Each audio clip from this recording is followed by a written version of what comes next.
বন্ধুরা, আজকে নিয়ে চলে এসেছি দারুণ স্বাদের একটা মিষ্টি রেসিপি। এই মিষ্টিটা একবার খেলে কিন্তু আর থামতে পারবেন না, এতটা টেস্টি হয় এই মিষ্টিটা। আর বাড়িতে থাকা সামান্য কয়েকটা উপকরণ দিয়ে তৈরি করা যায়। তো চলুন শুরু করা যাক আজকের রেসিপি। আর প্রথম থেকে শেষ পর্যন্ত কোথাও স্কিপ না করে সম্পূর্ণ ভিডিওটি দেখার অনুরোধ রইল। আমি এখানে একটা ফ্রাই প্যানের মধ্যে দিয়ে দিলাম একটা নির্দিষ্ট বাটির মাপ করে 1 বাটি সুজি। এখানে পরিমাণগুলো কিন্তু নির্দিষ্ট একটা কাপ বা বাটির মাপ করে নিয়ে নেবেন, তাহলে কিন্তু রেসিপিটা বানাতে সুবিধা হবে। গ্যাসের ফ্লেমটা একদম লোতে রেখে খুব ভালো করে এটাকে ড্রাই রোস্ট করে নিতে হবে, একদম যেন লাল না হয়ে যায়। তবে রোস্ট করতে করতে বুঝতে পারবেন যে দানা দানা কিন্তু আলাদা হয়ে যাচ্ছে। তো এখন দেখুন আমি 1 মিনিট মতো কিন্তু একদম লো ফ্লেমে রেখে রোস্ট করে নিয়েছি। এখন প্রত্যেকটা দানায় কিন্তু সুন্দরভাবে বোঝা যাচ্ছে। এবার যে বাটির মাপ করে আমি সুজি নিয়েছি ওই বাটির মাপ করে নিয়ে নিচ্ছি দুধ। আমি প্রথমে এখানে 2 বাটি দুধ দিয়ে দিলাম। তো 2 বাটি দুধটা দেওয়ার পর গ্যাসের ফ্লেমটা লোতে রেখে ভালো করে মিশিয়ে দিতে হবে, যেন কোনো রকম দলাভাব বা লাম্পস না থাকে, সেদিকে কিন্তু খেয়াল রাখতে হবে। এভাবে একটু অনবরত খুন্তি বা স্প্যাচুলা দিয়ে একটু নাড়িয়ে নাড়িয়ে একটা ডোয়ের মতো করে নিতে হবে। তবে এটা বানাতে বানাতে আমার একটু দুধটা মনে হচ্ছিল কম হয়েছে, তাই পরে আবারও 4 চামচ মতো দুধ অ্যাড করেছি, সেটাও আপনাদেরকে আমি দেখিয়ে দেব। তো এখন দেখুন এভাবে সম্পূর্ণ এভাবে একটু নেড়ে নিতে হবে। তো নেড়ে নেড়ে যখন দেখবেন একটু দুধটা মনে হচ্ছে যেন লাগবে, তখন আমি এখানে 4 চামচ মতো দুধ আমি অ্যাড করে দিয়েছি। তো টোটালে আমার 1 বাটি সুজির জন্য 2 বাটি আর 4 চামচ মতো দুধ এখানে লেগেছে। তো এবার ওই দুধটা দিয়েও ভালো করে একটু মিশিয়ে দিতে হবে। এই সুজিটা কিন্তু খুব ভালো করে একটা ডোয়ের মতো তৈরি করে নিতে হবে। যখন দেখবেন যে ফ্রাই প্যান ছেড়ে উঠে যাচ্ছে, তখন বুঝতে পারবেন ডোটা একদম রেডি হয়ে গেছে। সবশেষে এখানে 1 চামচ ঘি আমি দিয়ে দিচ্ছি। ঘিটা যেহেতু জমে ছিল, তাই ঘিটাকে এভাবে একটু আমি চামচ দিয়ে আর হাত দিয়ে আমি একটু দিয়ে দিলাম। তো এবার এই ঘিটাকে ভালো করে এই সুজির মধ্যে একটু মিশিয়ে দিতে হবে। আর এখন কিন্তু সুজির ডোটা একদমই রেডি হয়ে গেছে, এই ফ্রাই প্যান থেকে উঠে যাচ্ছে। তো এবার এই ডোটাকে ভালো করে একটু নাড়াচাড়া করে দিয়ে একটা প্লেটের মধ্যে তুলে নিয়ে একটু ঠান্ডা করে নিতে হবে। আর দেখেই বুঝতে পারছেন ডোটা কিন্তু সুন্দরভাবে রেডি হয়ে গেছে। গ্যাসের ফ্লেমটা আমি বন্ধ করে দিলাম। এবার একটা প্লেট বা থালার মধ্যে এরকমভাবে একটু ছড়ানো জায়গায় দিয়ে দিতে হবে, যাতে একটু ঠান্ডা হয়ে যায়। এখন ভীষণ গরম আছে, হাত দেওয়া যাবে না, তাই একটু ছড়িয়ে রেখে ঠান্ডা করে নিতে হবে। তবে একদম পুরোপুরিও ঠান্ডা করা যাবে না, হাত সহ্য করার মতো একটু ঠান্ডা করে নিতে হবে। তো এভাবে একটু আমি স্প্যাচুলা দিয়ে চারিদিকে ছড়িয়ে দিচ্ছি, যাতে এটা ঠান্ডা হয়ে যায়। এদিকে একটা চিনি শিরা বানিয়ে নেবো। এর জন্য আমি 1 বাটি এখানে চিনি নিয়ে নিয়েছি, আর যে বাটি চিনি নিয়েছি সেই বাটিরই 1 বাটি দিয়ে দিলাম জল। এখানে আমি 2টো এলাচের মুখটা ফাটিয়ে দিয়ে দিচ্ছি, এতে করে ফ্লেভারটা কিন্তু দারুণ আসে। এখানে কোনো রকম চিটচিটা বা 1-2 বিশিষ্ট কোনো রকম শিরার তৈরি করার প্রয়োজন নেই। চিনিটা জলের মধ্যে ভালো করে গুলে গেলে কিন্তু শিরাটা তৈরি হয়ে যাবে। এখন আমি দিয়ে দিচ্ছি খুব সামান্য একটু ইয়েলো ফুড কালার, এতে করে কালারটা কিন্তু দেখতে ভীষণ ভালো লাগবে। তো এবার আমি গ্যাসের ফ্লেমটা বন্ধ করে দিলাম, চিনিটা গলে গেছে। এবার বন্ধ করে একটা সাইডে রেখে দেবো।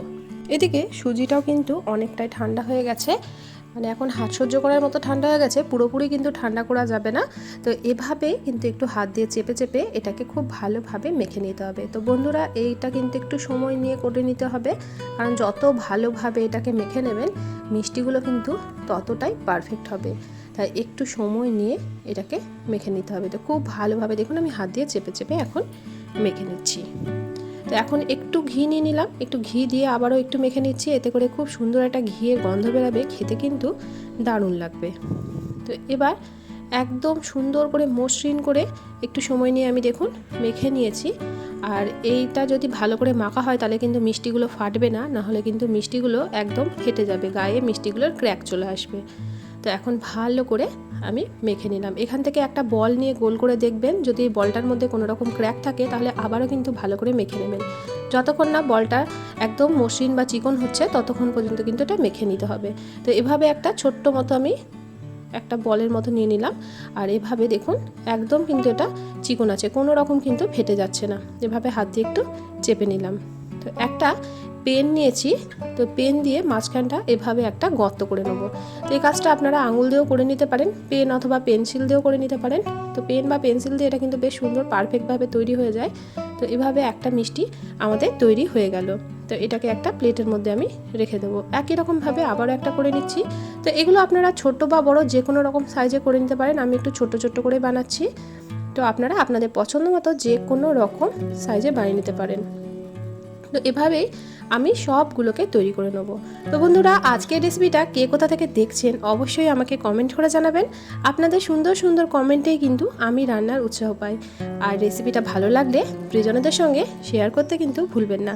চ্যানেলে নতুন বন্ধু হয়ে থাকলে চ্যানেলটি সাবস্ক্রাইব করে পাশে থাকার অনুরোধ রইল। তো এখানে দেখুন আমি এরকমভাবে সবগুলোই বানিয়ে নেব। তো এখানে আমার একটা ব্যাচ বানানো হয়ে গেছে। এরকমভাবে আমি দুটো প্লেটে বানিয়ে নিয়েছিলাম। তো এটা প্রথম ব্যাচে ভেজে নেব, তো তার জন্য এটা আমি বানিয়ে নিলাম। তো এই দেখুন এগুলো কিন্তু একদম পারফেক্টভাবে তৈরি হয়ে গেছে। এবার এটা ভেজে নেওয়ার জন্য একটা ফ্রাই প্যান বসিয়ে দিলাম। আর এরকমভাবে একটু ছড়ানো জায়গায় ভাজার চেষ্টা করবেন, তাহলে একসঙ্গে অনেকগুলো ভাজতে পারবেন, তাহলে ভাজতে বেশ সুবিধা হয়। তো আমি দিয়ে দিচ্ছি বেশ অনেকটাই তেল, আর এটা সাদা তেলে ভেজে নেব। তো তেলটা একদম ধোঁয়া ওঠা গরম করে নিতে হবে। তেলটা কিন্তু ভালো করে গরম করে তারপরে এই মিষ্টিগুলো দিয়ে দিতে হবে। আর গ্যাসের ফ্লেমটা হাইতে রেখে এই মিষ্টিগুলো আমি দিয়ে দেবো।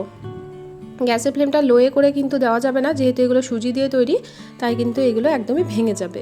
তো একদম গ্যাসের ফ্লেমটা হাই রেখে সমস্ত মিষ্টিগুলো আমি এক এক করে দিয়ে দিচ্ছি। একবার হলেও এই মিষ্টিটা বানিয়ে দেখবেন। যারা প্রথমবার বানাবেন, প্রথমবারে কিন্তু এটা একদম পারফেক্টভাবে তৈরি হয়ে যাবে। তার জন্য রেসিপিটা সম্পূর্ণটা দেখুন, আর আপনারা অবশ্যই সবাই বাড়িতে বানিয়ে দেখতে পারেন। তো একবার এরকমভাবে সবগুলো দিয়ে দেওয়ার পরে এই ফ্রাই প্যানের হাতলটা ধরে একটু ঝাঁকিয়ে নিলাম, যাতে করে ওপর সারফেসে তেলটা সুন্দরভাবে পৌঁছে যায়।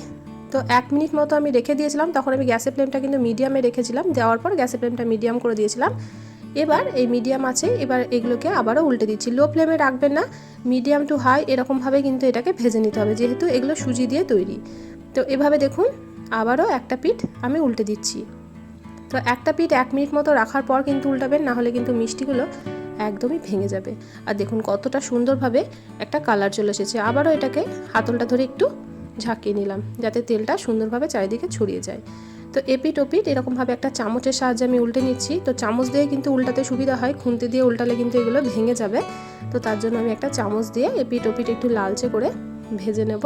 তো এখন কিন্তু সুন্দরভাবে একটা কালার চলে এসেছে। আর যেগুলো একটু হালকা কালার আছে সেগুলোকে আবারও একটু উল্টে পাল্টে ভেজে নেব। তো এখন এটা ভাজা হয়ে গেছে। তো এবার এটাকে তেল ঝরিয়ে তুলে নিচ্ছি। আর দেখুন কতটা সুন্দর একটা কালার এসেছে। এটা কিন্তু খেতে দুর্দান্ত লাগে। একবার হলেও আপনারা ট্রাই করে দেখবেন বন্ধুরা।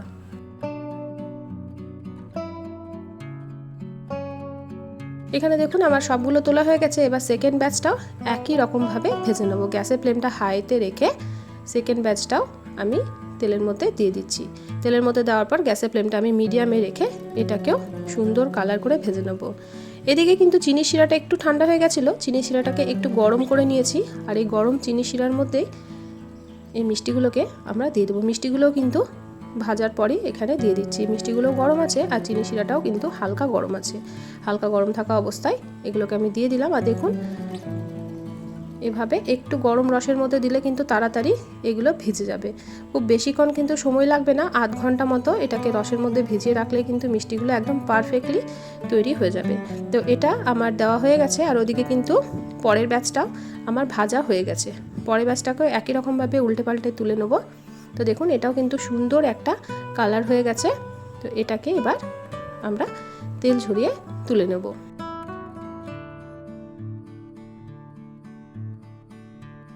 তো একই রকমভাবে পরের ব্যাচটাকেও ওই চিনি শিরার মধ্যে দিয়ে দেবো। তো এগুলো দেওয়া কিন্তু বেশিক্ষণ হয়নি, 5-6 মিনিট হয়েছে। তো তার মধ্যে দেখুন এগুলো কিন্তু অনেকটাই ফুলে গেছে। তো এগুলোকেও দিয়ে পরের ব্যাচটাকেও দিয়েও এভাবে একটু আমি নাড়াচাড়া করে দেবো। তো এইভাবে একটু হাতার সাহায্যে নাড়াচাড়া করলে ভেঙে যেতে পারে। তো তার জন্য আমি একটা চামচ দিয়ে এটাকে একটু নেড়ে চেড়ে দেবো। তো একটু সবগুলো যেন রসের মধ্যে সুন্দরভাবে ডুবে যায়, তো সেই দিকটা একটু খেয়াল রাখবেন। এভাবে একটু রসের মধ্যে সবগুলোকে ভিজিয়ে দিয়ে আধ ঘন্টা মতো এটাকে আমি ঢাকা দিয়ে রেখে দেবো। আধ ঘন্টা পর আমি আপনাদেরকে এটাকে পরিবেশন করে দেখাচ্ছি। তো দেখুন এখন কিন্তু পুরোপুরি রস অ্যাবজর্ব করে নিয়েছে, আর এরকমভাবে কিন্তু ফুলে ফুলে উঠেছে, আর দেখতেও কিন্তু দুর্দান্ত লাগছে।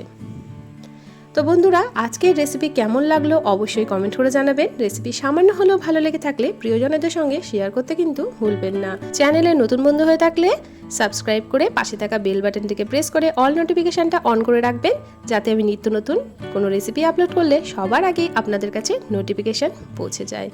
তো বন্ধুরা, একবার হলেও আপনারা এই মিষ্টিটা ট্রাই করে কিন্তু দেখবেন। আপনাদেরকে আমি একটা মিষ্টি কেটেও দেখাবো যে কতটা পারফেক্টভাবে মিষ্টিটা তৈরি হয়েছে, সেটাও আপনাদেরকে দেখিয়ে দিচ্ছি।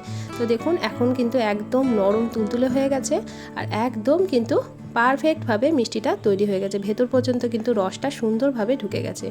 তো এভাবে একটা চামচ দিয়ে কেটেও আপনাদেরকে দেখিয়ে দিচ্ছি। তো দেখুন বন্ধুরা কতটা লোভনীয় হয়েছে। বাড়িতে থাকা মাত্র সামান্য কয়েকটা উপকরণ দিয়ে এত সুন্দর মিষ্টি একবার হলেও বানিয়ে দেখুন। তো বন্ধুরা আজকের মতো এ পর্যন্তই। দেখা হবে অন্যদিন অন্য একটা রেসিপির সাথে। সবাই ভালো থাকবেন, সুস্থ থাকবেন, সাবধানে থাকবেন। রেসিপিটি দেখার জন্য সকলকে অসংখ্য ধন্যবাদ।